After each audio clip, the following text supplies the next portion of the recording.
ตรงนี้นะคะแล้วก็เราก็จะดูถึงเทคโนโลยีของการลดขนาดเครื่องมือหลักการของเครื่องมือนะคะแล้วก็หลักการของเครื่องมือแล้วก็แนวโน้มในการพัฒนาของเครื่องมือต่างๆที่เราจะเห็นนะคะก็เราก็จะได้คุ้นเคยนะคะทีนี้อาจารย์ก็จะให้เราเห็นว่าแต่เดิมเนาะการลดขนาดเนี่ยมีมาคู่อยู่กับมนุษย์เลยนะคะตั้งแต่สมัยต้องเรียกว่ามนุษย์โบราณตรงนี้เนี่ยนะเขาก็ใช้การลดขนาดแล้วจากรูปที่เห็นน่าจะเป็นการลดขนาดพวกแป้งหรืออะไรที่เป็นอาหารของเขานะคะเขาก็ลดขนาดตั้งแต่สมัยนู้นนะแต่เขาก็ใช้วิธีที่สามารถทำให้มันลดขนาดได้นะคะซึ่งมันก็พัฒนามาเรื่อยๆนะคะพัฒนามาเรื่อยๆซึ่งเราก็จะเห็นว่าถ้าเราไปดูพิพิธภัณฑ์ต่างๆนะคะในเมืองไทยนี่แหละก็จะมีหลายที่เนาะก็เราก็จะเห็นแท่นหินบดยานะคะที่คณะเรามีนะที่คณะเรามีนะมีรูปมีของจริงด้วยนะมีตัวไหนเอ่ยสมุนไพรบอกใช่ไหมคะแท่นหินบดยาก็เป็นเหมือนจุดกำเนิดของการทำยานะคะเพราะฉะนั้นตรงนี้เนี่ยเวลาแขกบ้านแขกเมืองมาอะไรเงี้ยตรงนี้เนาะเราก็ให้เห็นการพัฒนาตรงนี้เนาะส่วนในรูปอีกรูปหนึ่งตรงนี้เนี่ยก็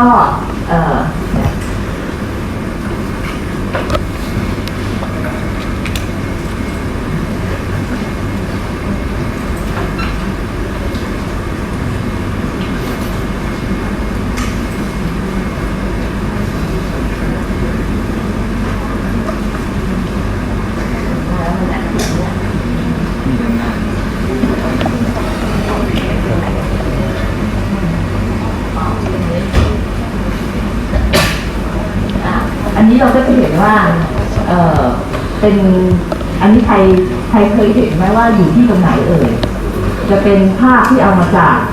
โรงพยาบาลหนึ่งที่ทำพวกยาสมุนไพรนะคะก็จะเป็นอภัยภูเบศนะคะซึ่งเขาก็จะอนุรักษ์ไว้เก็บเครื่องมือโบราณไว้เป็นพิพิธภัณฑ์เหมือนกันเพราะฉะนั้นถ้าเราไปเที่ยวที่โรงพยาบาลหรืออะไรเนี่ยเราก็จะเห็นนะคะก็จะเป็นเครื่องบดยาสมัยโบราณนะคะงั้นตรงนี้เราก็จะเห็นว่ามันมีการลดขนาดมาตั้งแต่สมัยโบราณนะคะถามว่าจริงๆแล้วเนี่ยการลดขนาดเนี่ยมีในเกือบทุกอุตสาหกรรมเลยนะคะไม่ใช่เฉพาะอุตสาหกรรมยานะคะโดยเฉพาะอย่างเช่นพวกอุตสาหกรรมอาหารนะคะซึ่งอุตสาหกรรมอาหารเนี่ยเป็นอุตสาหกรรมที่มีขนาดใหญ่มากเลยนะคะแล้วก็โดยส่วนใหญ่เนี่ยอุปกรณ์เครื่องมือต่างๆที่เอามาพัฒนาเป็นใช้ทำยาเนี่ยหลายอย่างที่พัฒนามาจากอุตสาหกรรมอาหารแต่ว่าจะมีขนาดที่มีเดียมไซส์ลงมาขนาดเล็กลงมานะคะแต่ว่าอุตสาหกรรมอาหารเนี่ยเป็นอุตสาหกรรมที่ใหญ่แต่อุตสาหกรรมยาเนี่ยเป็นขนาดกลางหรือขนาดเล็กแต่ว่ามีมูลค่าสูงนะคะเพราะฉะนั้นเครื่องมือต่างๆเนี่ยก็พัฒนามาใช้หลักการเบสิกเนี่ยใกล้เคียงกันแต่จะมีฟังก์ชันที่เหมาะกับการทำยามากขึ้นอย่างเช่นบางทีมีฟังก์ชันที่เกี่ยวข้องกับ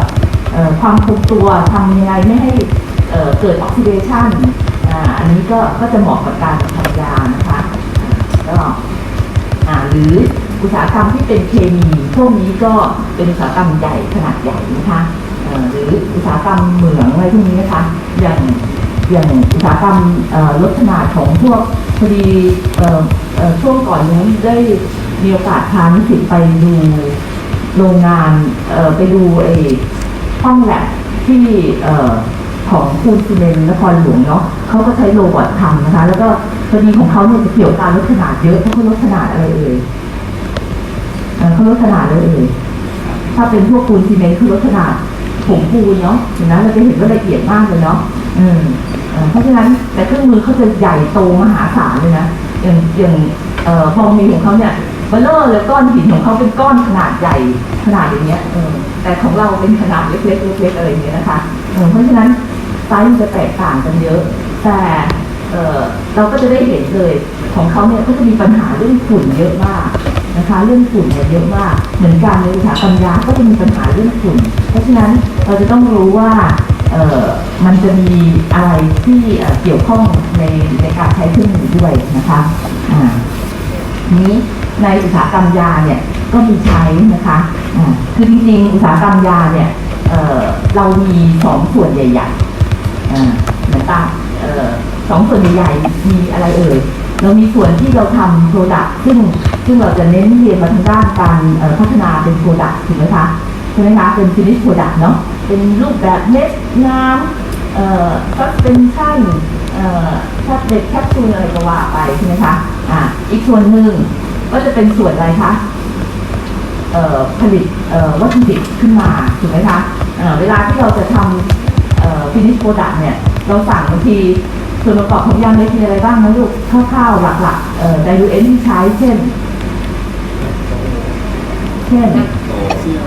แลคโตสใช่ไหมคะพวกนี้เป็นผงนะหรือมาเป็นแบบprimitive เลยมาเป็นผงนะแสดงว่าเขาต้องบดมาถูกป่ะหรือน้ำตาลอะไรพวกนี้ใช่ไหมคะเนี่ยเพราะฉะนั้นอุตสาหกรรมใหญ่ๆของยาเนี่ยแบ่ง2ส่วนใหญ่ๆนะคะซึ่ง GMP ก็แบ่งตามเราด้วยถูกไหมคะ GMP ก็ตามมาเลยว่าถ้าเป็น finish product กับถ้าเป็น active ingredient นะคะ API เพราะฉะนั้นในตรงส่วนของ API เนี่ยการลดขนาดเนี่ยก็จะเข้าไปมีส่วนสำคัญเยอะมากนะคะเพราะว่ามันทำมาแล้วได้เป็นผงนะคะเหมือนกับบางทีเราสั่งอย่างตอนนั้นที่อาจารย์ของนิสิตปริญญาโทเนาะ Special Problem เนี่ยก็ไปช่วยดูปัญหาเราร่วมมือกับองค์การเนาะแล้วก็มีส่วนหนึ่งที่เขาตำรับหนึ่งที่เขาใช้น้ำตาลแต่เขาต้องลดขนาดน้ำตาลลงมานี่ก็เหมือนกันเราก็เอาน้ำตาลเนี่ยมาลดขนาดแล้วเอาไปเข้ากระบวนการเพื่อให้ particle size เนี่ยใกล้เคียงกันกับในparticle size ของสารอื่นในตำรับเลยนะคะงั้นเราก็จะเห็นว่าในเรื่องของการลดขนาดเนี่ยมีใช้ในอุตสาหกรรมเกือบทุกชนิดนะคะแล้วก็โดยเฉพาะในอุตสาหกรรมยาก็มีนะคะนิดนึงเนาะอย่างพวกสีอะไรพวกเนี้ยเวลาที่เราเอามาทำเนี่ยบางทีต้องเป็นไงคะต้องบดขนาดไซส์ให้ละเอียดให้เนียนใช่ไหมคะถึงจะนั่นเนาะค่ะทีนี้ในเรื่องของทางด้านอุตสาหกรรมทางยาตรงนี้เนี่ยสิ่งที่มีความสำคัญในการลดขนาดก็คืออันแรกช่วยในเรื่องของ therapeutic efficacy นะคะช่วยยังไงเอ่ยช่วยยังไงเอ่ยช่วยอย่างเช่นเป็นไงคะถ้าสมมุติว่าอนุภาคเนี่ยมีขนาดใหญ่กับขนาดเล็ก surface area ของอันไหนจะมากกว่ากันคะขนาดเล็กใช่ไหมคะsurface area ขนาดเล็กเพราะฉะนั้นเมื่อเวลาที่ลงไปในสารละลายตรงนี้ใช่ไหมคะก็มีโอกาสที่จะสัมผัสได้ดีมากขึ้นเพราะฉะนั้นตรงนี้ก็มีส่วนทำให้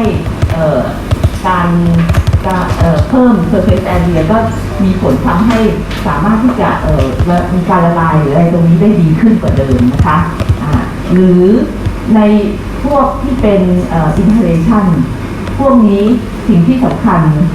เรามองไปตรงไหนคะถ้าเป็นพวก inhalation ขนาดของอนุภาคเลยถูกไหมแล้วเราจะได้ขนาดตามนั้นได้ยังไงใช่ไหมคะถ้าเราจะได้ขนาดตามที่เราต้องการอย่างสมมติว่าเราต้องการให้เข้าไปถึง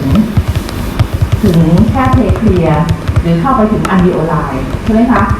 ไซส์ขนาดต้องแตกต่างกันไหมใช่ไหมคะเพราะฉะนั้นผลิตภัณฑ์บางแบบมีความจำเป็นในเรื่องของขนาดอนุภาคขนาดไซส์มากหรือ suspension ถูกไหมคะพวกนี้ต้องเป็นไงคะอนุภาคต้องอยู่ภายในเรนจ์ที่สามารถจะเตรียมได้ใช่ไหมคะเพราะฉะนั้นตรงนี้ก็จะมีส่วนนะคะในบางผลิตภัณฑ์นะคะรวมถึงถ้าเป็นในเรื่องของสมุนไพรพวกนี้การที่จะเตรียมสมุนไพรเนี่ยเขาก็จะทำให้มันมีขนาดที่เล็กลงเพื่อที่จะสามารถที่จะ extract ออกมาสารสำคัญออกมาจากสมุนไพรได้ดีขึ้นถูกไหมคะที่เราเรียนมาหรือยังสมุนไพรใช่ไหมคะเวลาที่เราจะ extract หรือสารต่างๆที่จะ leaching ออกมาตรงนี้เนี่ย ถ้าอนุภาคมีขนาดเล็กลงตรงเนี้ยมันก็จะทำให้สารตัวยาสำคัญเนี่ยมันออกมาได้ดีในโซเวนนะคะอันนี้คือเรื่องของประสิทธิภาพในการรักษาที่จะช่วยเพิ่มนะคะอีกส่วนหนึ่งก็ยังช่วยในเรื่องของกระบวนการทำด้วยนะคะ pharmaceutical processing อย่างเช่นในกระบวนการทำแกรนูใช่ไหมคะก็ทำให้เป็นแกรนูเล็กๆออกมานะคะทำให้แมสใหญ่ๆเนี่ยออกมาเป็นแกรนูได้นะคะในกระบวนการผสมก็ถ้าสมมุติว่ามีขนาดที่ใกล้เคียงกัน ก็จะทำให้เกิดการยูนิฟอร์มของการผสมก็จะดีถูกไหมคะเราเรียนมาแล้วเนาะเรื่องการผสมถ้าอนุภาคแตกต่างกันมากเล็กๆใหญ่ๆเกิดอะไรขึ้นถ้าเป็นของแข็งเกิดอะไรขึ้นเกิด aggregation ใช่ไหมคะหรือเวลาในการผสมที่ไม่เหมาะสมนะคะนอกจากนี้เนี่ยขนาดที่ใกล้เคียงกันเนี่ยมันก็จะช่วยในเรื่องของการโฟลว์ด้วยนะคะการไหลนะคะแล้วก็ในเรื่องของการทำให้แห้งซึ่งเดี๋ยวเราก็จะได้เรียนในหัวข้อถัดไปนะคะงั้นการทำให้แห้งเนี่ยถ้าอนุภาคขนาดเล็กกับอนุภาคขนาดใหญ่อันไหนจะมีโอกาสแห้งได้เร็วกว่ากันอนุภาคขนาดเล็กเพราะอะไรเพราะว่า surface area เยอะนะคะมันก็มีพื้นที่ผิวสัมผัสกับอากาศที่เข้ามาเปลี่ยนถ่ายเอาความชื้นออกไปได้มากน้อยแตกต่างกันนะคะนอกจากนี้เนี่ยในเรื่องของprocess แล้วเนี่ยก็ยังในเรื่องของลักษณะของผลิตภัณฑ์ที่เราได้นะคะอย่างที่จะเห็นชัดๆก็อย่างการลดขนาดพวกเพสหรือว่าพวกครีมพวกเนี้ยเราก็เรียกว่าลดขนาดเหมือนกันเพราะว่าถ้าอย่างเพสเนี่ยเพสนี่เป็นยังไงคือรสเสร็จฟอร์มที่เป็นยังไงมีอนุภาคของแข็งอยู่ใช่ไหมแล้วเราเคยใช้บางอันที่ว่าโอ้โหพอทาแล้วรู้สึกแบบเป็นเล็ดๆเลยนะกับบางตำรับนี่เป็นไงทาแล้วโอ้โหเนียนเลยใช่ไหมอันนี้ก็เป็น texture ที่แตกต่างกันนะคะแต่ข้างภายในที่จะออกมาเป็นแบบนี้ได้เนี่ยเขาต้องผ่านการลดขนาดมานะคะเขามีอนุภาคโซลิดอยู่ข้างในนะคะ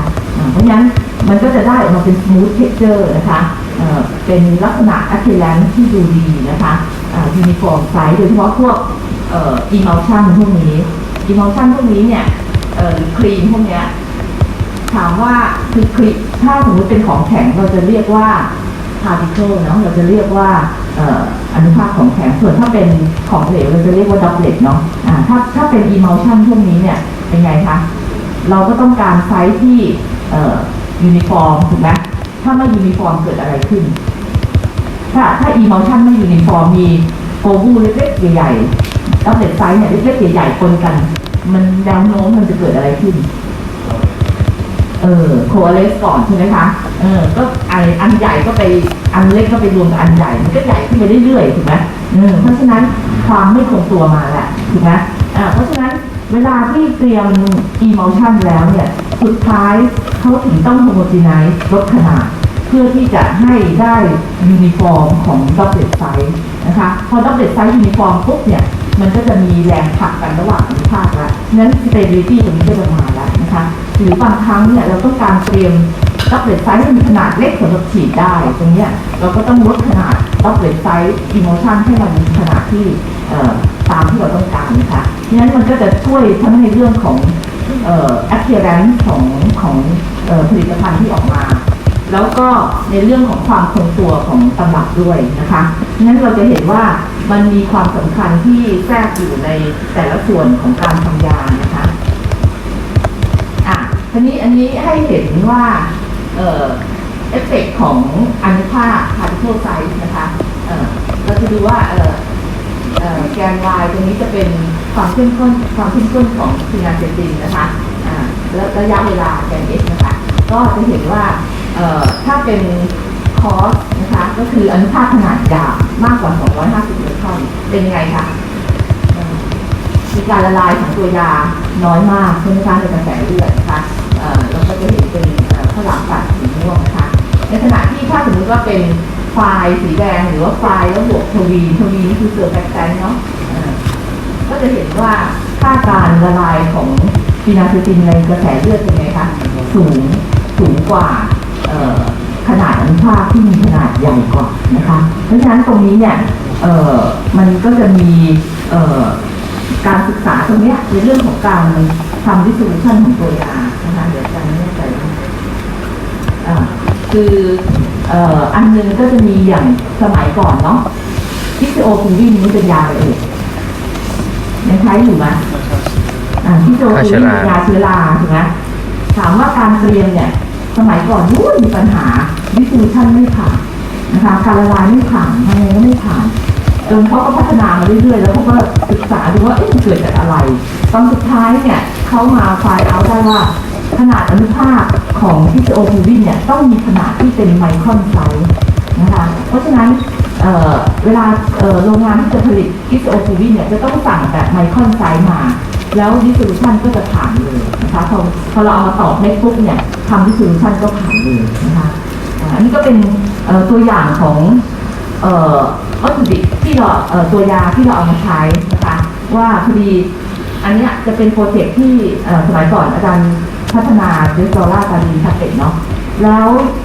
เราสั่งตัวยาสำคัญมา2ล็อตแรกเราก็ทำนะคะเราก็จะเห็นว่าอันนี้เป็นภาพของผงยาล็อตแรกนะคะก็จะมีขนาดเล็กอันนี้ด้วยกำลังขยายที่เท่ากันนะคะทีนี้เนี่ยเราก็พัฒนาใส่สูตรตำรับมาโอเคทำ dissolution ปุ๊บผ่านเรียบร้อยยาหมดพอดีเราก็ต้องสั่งมาใหม่รอบนึงพอสั่งมาใหม่อีกเราต้องทำใหม่เพื่อที่จะดูว่าทำซ้ำแล้วมันโอเคไหมแล้วก็เอาไปทำอะไรหลายๆอย่างพอสั่งมาใหม่รอบนึงทำยังไงก็ไม่ผ่าน dissolution จนเราต้องเอาไปส่องดูคือจากบริษัทเดิมนะอันนี้ก็คือสั่งมาจากจีนเนาะสั่งมาเราก็เลยเอาไปส่องกล้องพอส่องกล้องคือบางอ้อเลยว่าโอ้ไซส์ของล็อตที่2ที่มาเนี่ยมันมีขนาดใหญ่มากเพราะฉะนั้นต้องเอาวัตถุดิบตรงของตัวยาเนี้ยไปลดขนาดก่อนแล้วเอามาทำเอามา2 เม็ดแล้วก็ถึงจะผ่านนะคะอันนี้ก็จะทำให้เราเห็นเลยว่ามันมีผลตรงนี้เพราะฉะนั้นเวลาที่เราสั่งวัตถุดิบมาตรงนี้เราถึงต้องเช็ควัตถุดิบของเราก่อนว่ามีคุณสมบัติตามที่เรากำหนดหรือเปล่าถูกไหมคะอันนี้ก็จะมีผลนะคะอันนี้ก็มาสรุปให้พวกเราเห็นว่าในทางอุตสาหกรรมยาแล้วเนี่ยมันโดสเซจฟอร์มต่างๆที่มีความจำเป็นในเรื่องของการลดขนาดนะคะอย่างการเตรียมยาเม็ดโซลิดโดสเซจฟอร์มเนี่ยยาเม็ดเนี่ยก็ทำให้ถ้าเราลดขนาดให้มีวัตถุดิบมีขนาดใกล้เคียงกันเนี่ยมันก็จะมีผลในเรื่องของ processing ที่ดีในเรื่องของการผสมการทำให้แห้งการทำ granulation นะคะหรือการrework ของเม็ดยาอีกทีหนึ่งนะคะหรือแล้วก็สำหรับที่เป็นโดสเซจฟอร์มที่เป็นแคปซูลก็เหมือนกันเวลาที่เราจะบรรจุแคปซูลมันก็จะต้องไหลดีด้วยเห็นไหมคะเพราะฉะนั้นตรงนี้ก็จะต้องparticle size ใกล้เคียงกันนะคะหรือโดยเฉพาะพวกที่เป็น powder พวกนี้เรายิ่งต้องควบคุมขนาดของ powder นะคะให้มีขนาดตามที่เราต้องการนะคะแล้วก็ในส่วนที่เป็น semi solid dosage form ตรงนี้อย่างที่บอกไปนะว่าพวกครีมหรือเพรสพวกเนี้ยเราก็ต้องการ texture ที่มันดูดีนะคะงั้นต้องมีการลดขนาดนะคะแล้วก็ใน liquid dosage form นะคะ emulsion suspension นะคะอย่างที่กล่าวไปแล้วนะคะงั้นเราก็จะเห็นว่ามันมีส่วนที่เกี่ยวข้องในเรื่องของการลดขนาดใน dosage form ต่างๆนะคะอันนี้ก็ให้เรามองเห็นว่าunit operation ในกระบวนการที่เราทำยายกตัวอย่างอันนี้เป็น solid dosage form นะคะเราก็จะเห็นว่ามันก็จะมีตรงส่วนที่เป็นมิลหรือการสกรีนหรือการดีลัมปิ้งตรงนี้นะคะของหลอกแบคทีเรียก่อนนะคะก่อนที่จะมาผสมแล้วบางทีก็ต้องมิล forward dispersion ตรงนี้นะคะกระจายอีกตรงนี้ก็เอามาลดขนาดอีกสำหรับเมื่อทำการทำให้แห้งแล้วนะคะนั้นเราก็จะเห็นว่ามันมีแทรกไปในแต่ละส่วนของการเรียนยานะคะทีนี้เรามาดูว่าทำไมเราถึงเรียกว่ามิลลิ่งนะคะไซส์รีดักชันเนี่ยการลดขนาดเนาะมีคำเรียกหลายคำนะคะแต่ว่าคำที่คลาสสิกแล้วก็โบราณมาแล้วยังใช้อยู่ปัจจุบันแล้วก็ยังนิยมใช้อยู่ก็คือคำว่ามิลลิ่งนะคะ คำว่ามิลลิ่งก็คือเป็นเครื่องในการลดขนาดเป็นชื่อของเครื่องมือเลยในการลดขนาดนะคะคำอื่นๆที่มีใช้คอมมิวชั่นกลายดิ้งนะคะกลายดิ้งก็ใช้เยอะเดนิเมชั่นแล้วก็ดูไลเซชันแล้วก็คลัชชิ่งซึ่งบางคำเนี่ยมันก็จะเหมาะกับการลดขนาดแบบหยาบๆอย่างเช่นพวกคลัชชิ่งอะไรพวกนี้นะคะส่วนกลายดิ้งนี่ก็ได้ในแนวกว้างนะคะทีนี้ความหมายทางวิชาการเนาะความหมายของไซส์รีดักชันของการลดขนาดเนี่ยก็หมายถึงกระบวนการที่ลดขนาดอนุภาคขนาดใหญ่เนี่ยให้เล็กลงนะคะโดยแล้วก็มีขนาดที่ใกล้เคียงกัน more uniform size by mechanical means ด้วยเครื่องมือทางกลนะคะทางแรงกลนะคะงั้นอันนี้ก็จะเป็นความหมายทางวิชาการในเท็กซ์บุ๊กเนาะว่าจะเป็นกระบวนการที่ลดขนาดลดแล้วได้ขนาดอนุภาคในยูนิฟอร์มไซส์นะคะก็จะมีอนุภาคที่มีขนาดใกล้เคียงกันเนี่ยในปริมาณมากนะคะโดยแมคานิคอลมีด้วยวิธีทางกลนะคะทีนี้เรามาดูว่าในการลดขนาดอนุภาคเนี่ยมันเกิดอะไรขึ้นนะคะเรากลศาสตร์ของการลดขนาดของอนุภาคตรงนี้เนี่ยเราก็ดูจากความสัมพันธ์ของสเตรสสเตรนเคอร์ฟนะคะอันนี้พวกเราเรียนมาแล้วอย่างสเตรสสเตรนมัธยมเรียนมาหรือยังใช่ไหมคะสเตรสเป็นยังไงเป็นความเค้นใช่ไหมเป็นความเค้นก็คือแรงที่ให้กับอนุภาคนะคะแรงที่ให้กับอนุภาคแล้วทำให้อนุภาคเนี่ยเกิดความเครียดไปขึ้นมานะคะงั้นตรงนี้เราจะเห็นว่าแกน y เนี่ยเป็นความเซนส์เป็นเฟสนะคะเป็นแรงนะคะซึ่งตรงนี้แรงที่ให้ไปเนี่ยพอแรงให้ไปกับอนุภาคปุ๊บมันจะเกิดการเคลื่อนของโครงสร้างภายในของอนุภาคทำให้อนุภาคเนี่ยเสียรูปนะคะตรงนี้เนี่ยก็จะเป็นลักษณะของสเตรสที่ให้เหมือนกับเป็นแรงจากเครื่องมือที่ให้ไปกับอนุภาคนะคะโดยที่เส้นกราฟที่เห็นเนี่ยก็จะเป็นไปตามกฎของฮุกลอนะคะถ้าให้แรงมากเนี่ยอนุภาคก็จะสูญเสียโครงสร้างภายในเกิดการจัดเรียงตัวใหม่หรือแตกออกอะไรอย่างนี้นะคะเพราะฉะนั้นเราจะเห็นว่าสโลปตรงนี้เนี่ยก็จะเป็นเรียกว่ายังโมดูลัสเนาะก็จะเป็นคุณสมบัติของอนุภาคซึ่งถ้าสโลปชันมากแสดงว่าอนุภาคมีความแข็งมากนะคะถ้าสโลปไม่ค่อยชันอนุภาคก็มีความอ่อนนะคะซึ่งอันนี้เนี่ยมันก็จะมีทฤษฎีอีกหลายๆทฤษฎีนะคะทีนี้เรามาดูว่าหลักการของการลดขนาดมีอยู่หลักๆนะคะก็จะมีอยู่4แบบมีแรง4ชนิดที่ใช้ในการลดขนาดนะคะซึ่งแรงที่ให้เนี่ยอันแรกก็คือ impact นะคะ impact แปลว่าอะไรimpact รูปแรกตรงนี้ impact แปลว่าอะไรพวกเรา impact แปลว่าอะไรimpact แปลว่ากระทบกระแทกถูกไหมใช่ไหมคะเพราะฉะนั้นแรงที่ให้ก็คือแปลตามคำศัพท์เลยก็คือแรงที่เกิดจากการกระทบกันกระแทกกันใช่ไหมคะทำให้อนุภาคเป็นไงคะแตกออกใช่ไหมคะเพราะฉะนั้นเครื่องมือที่เป็นลักษณะนี้เดี๋ยวเราก็จะได้ดูต่อไปว่าเครื่องมือชนิดนี้ถ้าเป็นอย่างนี้แล้วมันจะเป็นแรงลักษณะไหนนะคะอีกแรงหนึ่งก็คือเรียกว่าแรง accretion นะคะแรง accretion แปลว่าอะไร accretion แปลว่าอะไรaccretion แปลว่าอะไรแปลว่าขัดสีหรือขัดถูถูกไหมแสดงว่าเป็นแรงที่เกิดจากการขัดสีหรือขัดถูกันไม่ว่าจะเป็นการขัดสีหรือขัดถูระหว่างเครื่องมือหรืออนุภาคอนุภาคก็ตามนะคะเพราะฉะนั้นอันนี้ก็จะเป็นอีกชนิดหนึ่งของการลดขนาดเหมือนกันแต่การลดขนาดด้วยแรง accretion เนี่ยขนาดก็จะไม่ได้เล็กลงมากนะแต่ว่าจะทำให้เกิดอนุภาคเนี่ยมีลักษณะที่ค่อนข้างไม่แหลมนะคะเป็นมนๆนะคะไม่ขอบตรงนี้ไม่แหลมมากนะคะอีกแรงหนึ่งก็คือแรงเชียร์หรือแรงเฉือนนะคะก็เป็นแรงที่ให้กับอนุภาคในลักษณะที่มุมไม่ตรงกันตรง ไม่ตรงกันก็จะทำให้เกิดแรงเฉือนขึ้นแล้วทำให้เกิดการลดขนาดนะคะอีกแรงหนึ่งก็คือแรง compression นะคะก็เป็นแรงกดนะคะเป็นแรงกดที่ให้ลงกับอนุภาคนะคะอันนี้ก็จะเป็นหลักของแรงที่ให้ที่อนุภาคได้รับนะคะซึ่งแรงต่างๆเหล่านี้เนี่ยก็จะมาจากเครื่องมือที่แตกต่างกันแต่ละชนิดนะคะพอเราเข้าใจแล้วว่ามีแรงแบบนี้ต่อไปเวลาที่เราไปดูเครื่องมือชนิดต่างๆเราก็จะเข้าใจว่าเครื่องมือนี้ใช้แรงอะไรยังไงแล้วผลิตภัณฑ์ที่เราได้เราก็จะคาดเดาได้ว่ามันจะออกมายังไงมันก็จะทำให้เราเนี่ยสามารถที่จะอัปเดตตัวเองได้ง่ายๆและเร็วๆเวลาพอเราไปทำงานเนี่ยมันก็จะมีพวกเทคโนโลยีของเครื่องมือที่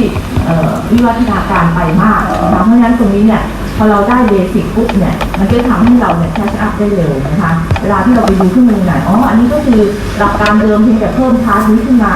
ทำให้ประโยชน์อะไรเกิดขึ้นกับโปรดักต์ของเราเราก็จะได้เห็นได้ง่ายๆนะคะอันนี้ก็เป็นอีกทฤษฎีหนึ่งนะคะ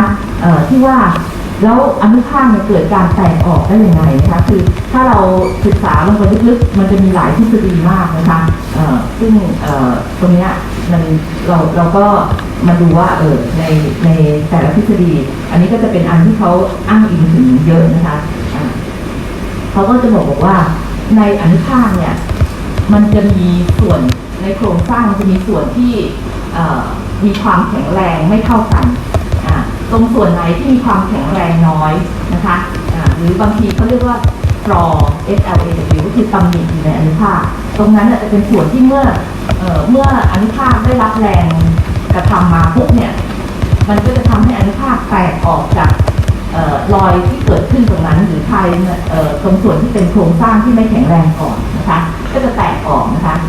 อันนี้ก็จะเห็นว่าเป็นเขาก็จะบอกว่าอันนี้เป็น flaw in particle เนาะเพราะฉะนั้นพอแรงกระแทกไปปุ๊บเนี่ยมันก็เลยแตกออกเป็นเสียงๆเลยนะคะมานี่คือแถวบนนี่คือเมื่อโดนแรง impact นะคะโดนแรงกระแทกนะคะส่วนอันล่างเนี่ยก็จะเป็นลักษณะของแรง adhesion นะคะก็จะเกิดการขัดสีหรือขัดถูนะคะตรงส่วนขอบมุมที่ยื่นแหลมออกมาหรือว่าตรงนี้มันก็จะมีเขาเรียกว่าความแข็งแรงของแรงดิสของภายในตรงนี้มันก็จะน้อยกว่าไม่ได้ถูกขัดสีให้หมดไปงั้นอนุภาคที่ได้จากเครื่องมือที่เป็นแรงแอคทิชันตรงนี้ก็จะมีลักษณะที่กลมมนนะคะทีนี้เราเห็นข้อดีเยอะแยะเลยเนาะแล้วก็ทุกอย่างมี2ด้านเนาะมีข้อดีข้อเสียนะคะข้อเสียของการลดขนาดนะคะเขาบอกว่าทางวิศวะเนี่ยเขาก็มีการคำนวณนะคะว่าแรงที่ใช้ในการลดขนาดเนี่ยเป็นอะไรที่เป็นความสูญเสียที่เยอะมากในบรรดาเครื่องมือทั้งหลายนะคะเขาบอกว่าจาก 100% เนี่ยมีใช้แค่ประมาณ 2% เท่านั้นเพื่อใช้ในการลดขนาดอย่างอื่นก็เปลี่ยนไปเป็นความร้อนหรือเปลี่ยนเป็นอะไรทั้งหมดเลยนะคะเพราะฉะนั้นเขาบอกว่าเป็นกระบวนการที่สิ้นเปลืองพลังงานนะคะแล้วก็ในการลดขนาดเนี่ยมันก็อาจจะมีการทำให้เกิดการเปลี่ยนแปลงของโครงสร้างภายในได้นะคะเพราะฉะนั้นเวลาที่เราทำยาตรงนี้เนี่ยถึงต้องมีการตรวจสอบให้ดีว่าความคงตัวของตัวยาเนี่ยยังโอเคเหมือนเดิมอยู่นะคะรวมถึงบางครั้งเนี่ยยาที่เสื่อมสลายได้ง่ายในกระบวนการออกซิเดชันนะคะหรือพอถ้าเสื่อมสลายได้ง่ายในกระบวนการออกซิเดชันพอลดขนาดออกซิเจนมันก็พื้นที่ผิวสัมผัสต่อออกซิเจนจะเยอะขึ้นถูกไหมเพราะฉะนั้นมันก็จะทำให้เกิดการออกซิเดชันได้มากขึ้นตรงนี้เนี่ยมันก็จะมีเครื่องมือที่มีฟังก์ชันที่จะช่วยไม่ให้เกิดการออกซิเดชันตรงนี้อย่างเช่นการปัดไนโตรเจนเข้าไปนะคะในกระบวนการในเครื่องมือตรงนี้มันก็จะทำให้เวลาที่ลดขนาดแล้วเนี่ยออกซิเจนไม่เกิดไปออกซิเดชันตัวยาสำคัญนะคะหรือการแอบซอร์บมอยเจอร์นะคะยิ่งลดขนาดมากเนี่ยมันก็ทำให้พื้นที่ผิวเยอะการดูดซับความชื้นก็มากขึ้นนะคะรวมถึงการติดชาร์จพอเล่นตรงนี้ด้วยนะคะก็อันนี้ก็อย่างการติดชาร์จเนี่ยอาจารย์ก็เจอโดยตรงเลยเนาะรถ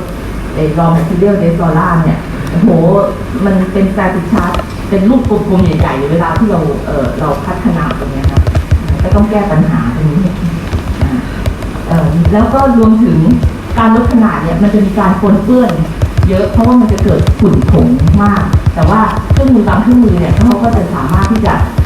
ควบคุมฝุ่นผงนี้ได้ดีนะคะแต่เพราะฉะนั้นพอเรารู้แล้วว่าunit operation ตรงเนี้ยของ building มันจะสร้างฝุ่นเยอะเหมือนกับตอนที่เราตอกยาเม็ดเราตอกยาเม็ดมีฝุ่นเยอะไหมฝุ่นจากไหนฝุ่นจากไหนฝุ่นจากผงยาที่เราใส่ลงไปใช่ไหมคะในปีกใช่ไหมคะฝุ่นเวลาโอ้โหก็ตอกเพื่อนาทีนึงเป็นหลายพันเมตรนะใช่ไหมเพราะฉะนั้นเนี่ยฝุ่นมันก็จะเยอะมากเขาก็ถึงต้องปั้นห้องถูกไหมคะทำให้เป็น unit operation หนึ่งเลยใช่ไหมคะเนี่ยในกระบวนการที่จะให้ follow ตาม GMP เนี่ยเขาต้องมาดูว่ากระบวนการเขามีทำอะไรบ้างส่วนอะไรบ้างส่วนไหนที่ทำให้เกิดฝุ่นนะคะเขาก็จะต้องควบคุมว่าฝุ่นต้องไม่มาปนเปื้อนคอนทามิเนตในกระบวนการนะคะอันนี้เป็นจุดที่สำคัญงั้นเราจะต้องรู้ว่าเครื่องมือเรามันทำแล้วมันเกิดอะไรขึ้นนะคะอีกอันหนึ่งที่สำคัญก็คือเสียงรบกวนนะคะเนื่องจากการลดขนาดเนี่ยจะทำให้เกิดเสียงค่อนข้างดังแล้วแต่บางเครื่องนะคะเพราะฉะนั้นตรงนี้เนี่ยก็อาจจะต้องมีการควบคุมเสียงตรงนี้ได้ด้วยนะคะทีนี้เรามาดูคร่าวๆว่าแล้วอุปกรณ์เครื่องมือที่ใช้ในการลดขนาดนะคะนี้ให้เราเห็นภาพใหญ่ๆเลยนะคะว่ามันก็จะมีเป็นcoarse milling นะคะก็คือลดขนาดแบบหยาบๆนะคะแล้วก็ intermediate milling แล้วก็ fine milling นะคะก็คือได้ขนาดกลางหรือได้ขนาดที่ค่อนข้างเล็กนะคะซึ่งถ้าเป็น coarse milling เนี่ยบางทีเขาจะเรียกว่า crusher นะคะก็พวกนี้ก็ใช้สำหรับการทำให้อนุภาคใหญ่ๆเนี่ยมันพวกที่เกิดเกาะกลุ่มเป็นก้อนเป็นลังเนี่ยแตกออกนะคะส่วน intermediate เนี่ยเขาก็ใช้เรียกพวกเครื่องมือที่ได้ออกมาขนาดอนุภาคกลางๆตรงนี้เนี่ยระหว่าง200 ถึง 21ตรงนี้เนี่ยว่าเป็น grinder นะคะซึ่งทางยานก็จะเกี่ยวข้องเยอะนะคะแล้วก็ fine milling หรือเราเรียกว่าultra fine grinder นะคะซึ่งก็ได้ขนาดที่เล็กกว่า200นะคะultra fine grinder ตรงนี้ทีนี้ในการลดขนาดเนี่ยเราต้องเข้าใจก่อนว่ามันไม่ใช่ออกมาแล้วได้ไซส์เดียวเลยนะคะเครื่องลดขนาดเนี่ยถ้าเราใช้เครื่องนี้อย่างสมมติว่าเราใช้ intermediate milling เนี่ยมันก็จะได้ขนาดที่เป็น intermediate เนี่ยเป็นส่วนใหญ่เปอร์เซ็นต์มาก 70-80% นะแล้วก็อาจจะมีขนาดที่ไม่ที่เป็นไม่เป็นค่าเฉลี่ยตรงนี้อยู่ด้วยเพราะฉะนั้นมันลดขนาดออกมาจะได้หลายขนาดนะคะแล้วก็อีกส่วนหนึ่งก็คือบางครั้งเครื่องมือบางครั้งที่จะต้องลดขนาดที่มีขนาดเล็กเนี่ยเราจะไม่เอาขนาดใหญ่เลยเข้าไปลดนะคะเราจะต้องมีเขาเรียกว่าลดขนาดให้ลดหลั่นกันลงมาก่อนนะคะเป็นไซส์ที่พอที่จะลดได้แล้วถึงจะเข้าเครื่องไฟได้นะคะอันนี้ก็จะเป็นโดยทั่วไปหลักทั่วไปของเครื่องลดขนาดนะคะอันนี้ก็ให้เราเห็นรูปคร่าวๆนะคะว่าอย่างคัชเชอร์หรือเรียกว่าจอคัชเชอร์นะคะคัชชิ่งโลพวกนี้นะคะอันนี้ก็เป็นคัชชิ่งโลค่ะก็ลดขนาดเราได้เห็นจากแลบยาเม็ดเนาะอินดัสเทรียลที่มีการลดขนาดใช่ไหมคะแล้วก็cutting machine นะคะอันนี้ก็จะเป็น knife cutter นะคะหรือพวกgrinder นะคะ intermediate และ fine hammer mill นะคะ rolling compression mill นะคะ adhesion mill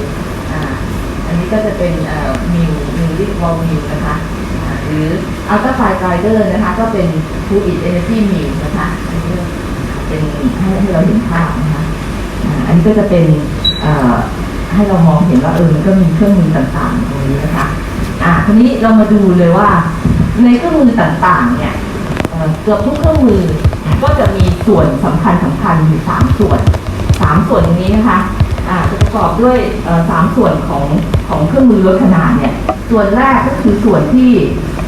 ใช้สำหรับฟีดสารเข้ามาเราเรียกว่าฟีดชัดนะคะตรงนี้เป็นเรียกว่าฟีดสารลงมาเพื่อที่จะเข้ามาในแชมเบอร์ของการลดขนาดส่วนตรงนี้ก็จะเรียกว่า gliding chamber นะคะฟีดเข้ามาปุ๊บก็จะมาเกิดการลดขนาดนะคะแล้วก็มาเป็นส่วนที่ discharge จาก receiver นะคะเครื่องมือหลักๆก็จะมี3ส่วนตรงนี้เพราะฉะนั้นเวลาที่เราไปดูการแสดงเครื่องมือใหม่ๆตรงเนี้ยเราก็จะมองเห็นเลยว่าส่วนไหนเป็นส่วน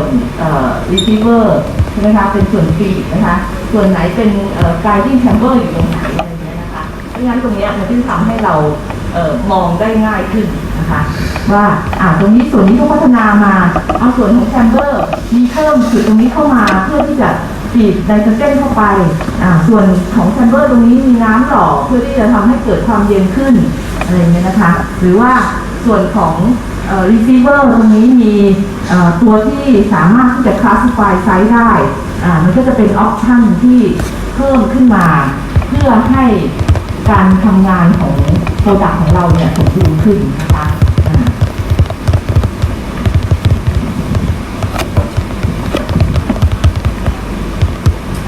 อันนี้ก็จะเป็นเราก็จะเห็นแล้วว่าส่วน3ส่วนที่สำคัญก็คือตัวฟีดชัดตัว gliding chamber แล้วก็ receiver นะคะส่วนตัวอื่นๆ accessory อื่นๆอย่างเช่นมีฟีดหรือมีสกรีนนะคะมี classifier เป็นพวก cyclone separator centrifuge equipment นะคะมี dust collector นะคะแล้วก็หรือ special feature ต่างๆที่เพิ่มเข้ามาอย่างเช่น cooling device นะคะหรือเป็น closed system แล้วมี inert atmosphere เข้าไปหรือว่าทำให้เป็น sterile environment นะคะงั้นอย่างสมมติว่าต้องการผงยาที่เป็นเกรด parenteral grade ตรงนี้เนี่ยเขาจะลดขนาดเขาก็ต้องทำสิ่งแวดล้อมให้มันเป็น sterile environment ตรงนี้ก็มันก็จะเพิ่มค่าใช้จ่ายเข้ามาตรงนี้เกรดที่เป็น parenteral grade ก็เลยจะแพงกว่าเกรดที่เป็น non sterile นะคะ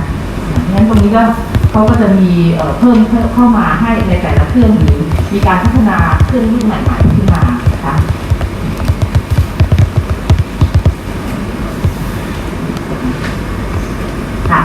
ทีนี้ในส่วนของเครื่องมือเนี่ยก็มีทั้งแบบว่า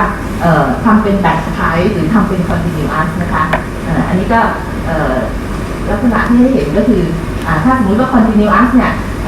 มันก็จะทำฟีดต่อไปเรื่อยๆก็ออกมาแล้วก็เก็บไปเรื่อยๆก็ทำไปทั้งวันแต่ถ้าเป็นแบบไทป์เนี่ยก็คือทำแล้วก็จบเป็นรอบๆไปนะคะก็แล้วแต่ว่าเขาส่วนใหญ่ที่ทำ continuous type ก็คือเขาต้องการทำปริมาณเยอะๆนะคะมันต้องทำทั้งวันทั้งคืนเลยนะคะก็เป็นกะไปเลยอย่างพวกโรงปูนซีเมนต์อย่างเงี้ยเป็น continuous type เลยนะคะแต่ของยาโดยส่วนใหญ่ก็เป็นแบบไทป์นะคะเพราะว่าตัวรุ่นเราผลิตไม่เยอะเท่าของเขาทีนี้เรามาดูว่าแล้วเราจะเลือกเครื่องลดขนาดได้อย่างไรใช่ไหมคะปัจจัยอะไรบ้างที่เราต้องรู้นะคะสำหรับการเลือกเครื่องมือในการลดขนาดนะคะเราก็ต้องดูเลยว่ามันก็จะมีอยู่3ส่วนที่เกี่ยวข้องนะคะเพราะฉะนั้นเราต้องรู้ว่าฟีดของเรามีคุณสมบัติอย่างไรใช่ไหมคะฟีด property เราสารของเราเนี่ยมีความแข็งความอ่อนถ้าอ่อนก็อาจจะไม่ต้องใช้เครื่องมือขนาดอย่างนี้ได้อะไรอย่างเงี้ยใช่ไหมคะหรือว่าต้องใช้เครื่องมือแบบตัด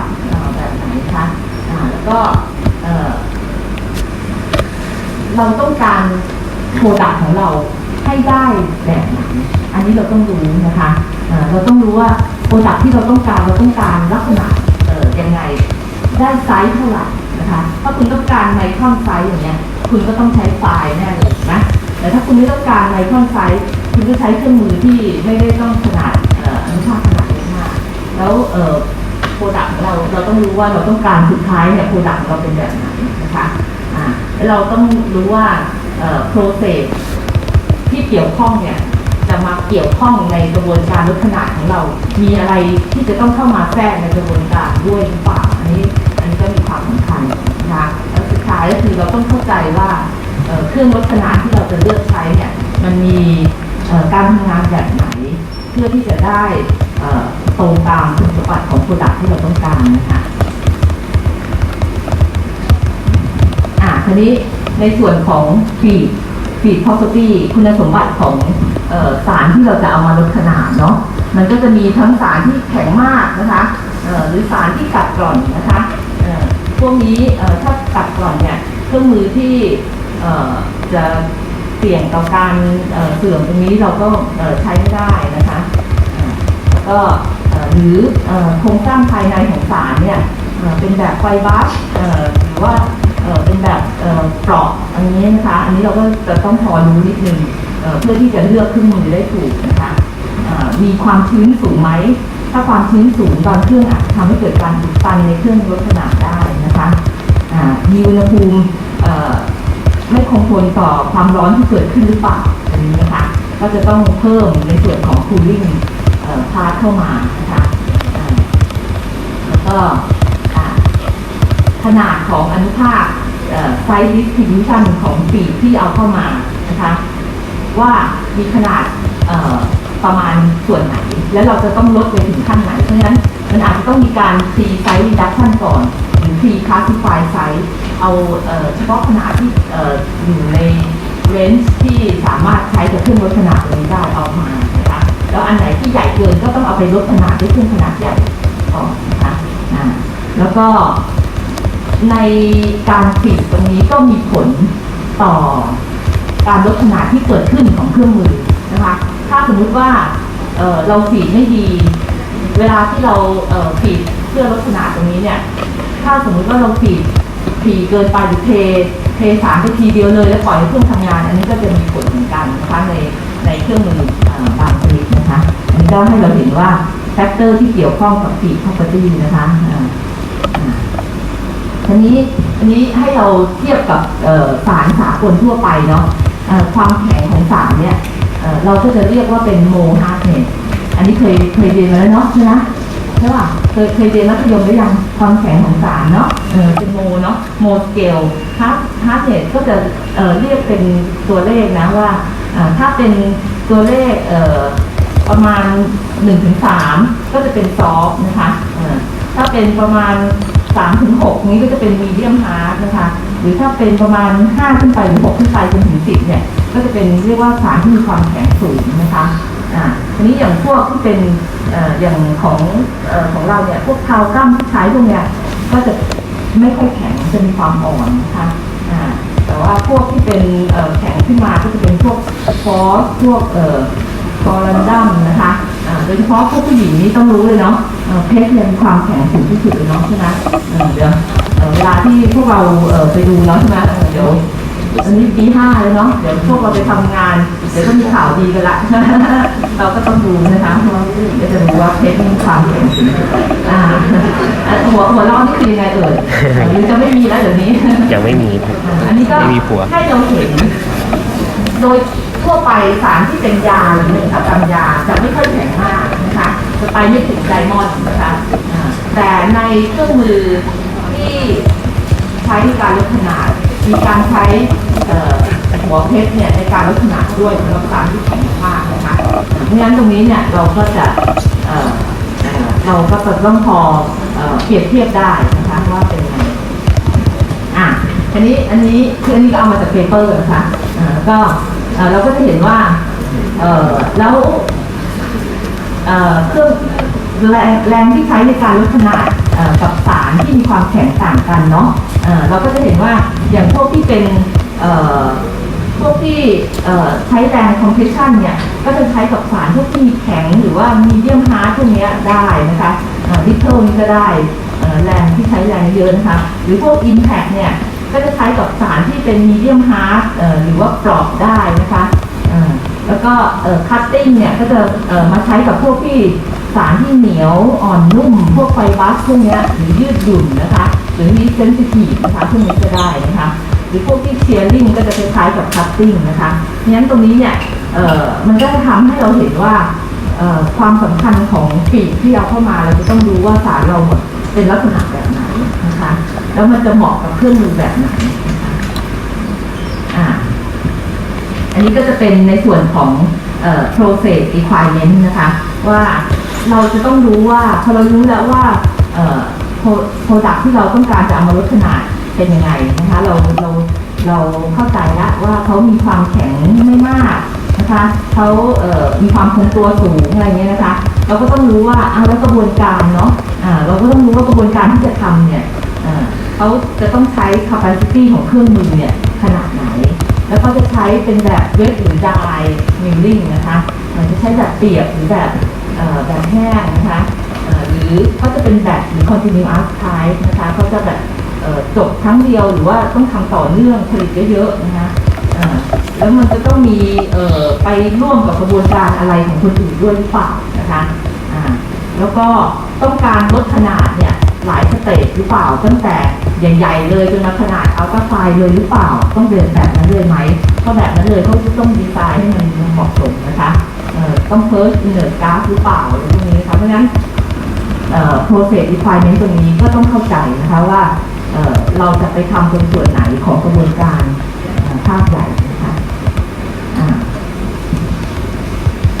อันนี้ก็จะเป็นตัวอย่างที่เขาสรุปมาเนาะว่ามีที่เขาใช้ลดขนาดกันว่าถ้าเป็นสารพวกนี้แอนตี้ไบโอติกเขาใช้ต้องมีบอลมิลมีแฮมเมอร์มิลมีคอนลอยมิลมีฟลูอิดเอเนอร์จีมิลได้หมดเลยแอสคอบิกแอซิดใช้พวกเครื่องมืออะไรเบนโซอิกแอซิดหรือพวกเซลลูโลสใช้เครื่องมืออะไรอันนี้ก็เป็นตัวอย่างที่เขาสรุปมาว่ามันสามารถใช้ได้พวกนี้ใช้ได้นะคะแต่เดี๋ยวเราจะไปเรียนแต่ละเครื่องมือนะคะอันนี้เดี๋ยวเราพักก่อนเนาะเห็นพวกเราตาเทือนสลือพัก10 นาทีแล้วเดี๋ยวเราก็มาเจอกันนะคะก็